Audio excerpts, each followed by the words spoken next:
This is one of the most profound scenes in recent movie history. I know they made you do bad things. You're not a bad boy. I am your father, who loves you. And you will come home with me and be my son again. I have seen this scene 1,000,000 times and it never stops moving me.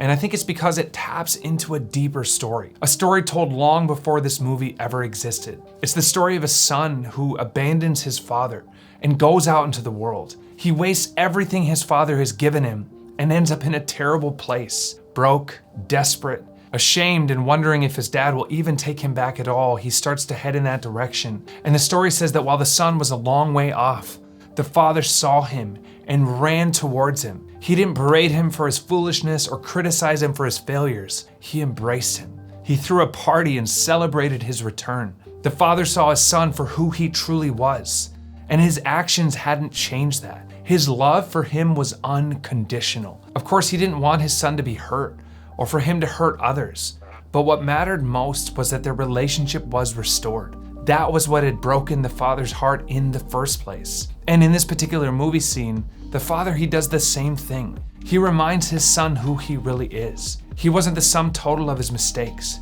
He's not the product of brainwashing. He's not the violent person the world tried to make him into. The father calls him back to his true identity.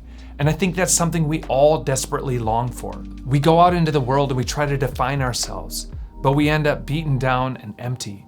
No matter what we do, it never feels like enough.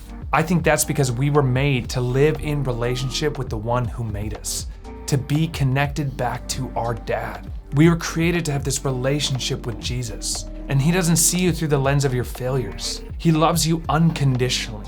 If you would simply turn to him, he would run towards you, and there'd be a massive celebration of healing and relationship restored. Maybe the reason that this story moves us so deeply is that it hints at something we all long for, and deep down, we all know is true.